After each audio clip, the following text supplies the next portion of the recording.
جو شخص اپنی نفسانی خواہش پر غالب آ جاتا ہے اس کی طاقت اور قدرت محفوظ رہتی ہے۔ جو آدمی نفسانی خواہشوں پر چلتا ہے وہ ہلاکت کے گڑھے میں گرتا ہے اور اس کا پاؤں ایسا پھسلتا ہے کہ پھر اٹھ نہیں سکتا۔ جو شخص خواہش نفس پر سوار ہوتا ہے اس کی عقل ختم ہو جاتی ہے اور وہ اندھا ہو جاتا ہے۔ جو شخص خواہش نفس کی تابع داری کرتا ہے وہ دنیا کے عوض اپنی آخرت کو بیچ ڈالتا ہے۔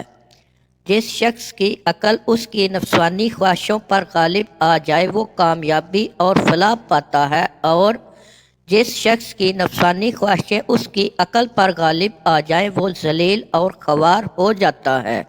جو شخص اپنی نفسانی خواہشوں کو مٹا دیتا ہے وہ اپنی مردانگی کو زندہ کر لیتا ہے، اور جس شخص کی نفسانی خواہشیں زیادہ ہو جاتی ہیں اس کی تکلیفیں بھی بڑھ جاتی ہیں۔ جو آدمی اللہ تعالیٰ کی اطاعت کرتا ہے وہ نہایت بلند مرتبے کو پہنچ جاتا ہے۔ جو شخص اپنی آخرت کی اصلاح کرتا ہے وہ ہر طرح کی خیر و خوبی میں کامیاب ہو جاتا ہے۔ جو شخص اللہ تعالیٰ کی ہدایت پر چلتا ہے وہ اپنے دشمنوں سے الگ رہتا ہے۔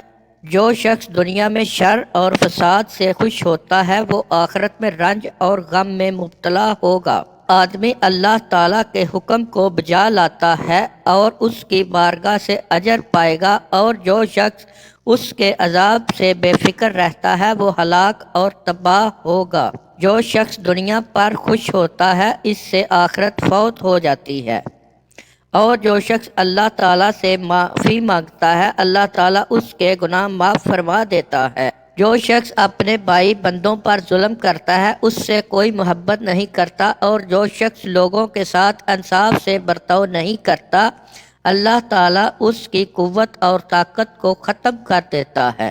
جس شخص کا نفس نافع ہوتا ہے وہ تنگ دستی کی حالت میں بھی باعزت رہتا ہے، اور جس شخص کا نفس حریص ہوتا ہے وہ دولت مندی اور مالداری کی حالت میں بھی ذلت اور خواری سہتا ہے۔ جو شخص آخرت کی حرص رکھتا ہے وہ دین اور دنیا میں کامیاب ہوتا ہے، اور جو دنیا کی خواہش رکھتا ہے وہ ہلاکت کے گرداب میں پڑتا ہے۔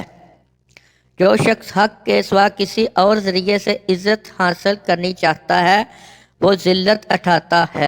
جس شخص کو دین کی نعمت مل جاتی ہے تو اسے دنیا اور آخرت کی بھلائی نصیب ہو جاتی ہے۔ جس شخص کا علم نفسانی خواہشوں کی آمیزش سے پاک ہوتا ہے اس کا نیک اثر ہر ایک بات میں پایا جاتا ہے۔ جس شخص کا نفس شریف اور بزرگ ہوتا ہے وہ لوگوں کے ساتھ زیادہ مخالفت نہیں کرتا اور ان کے ساتھ لڑائی جھگڑا نہیں کرتا۔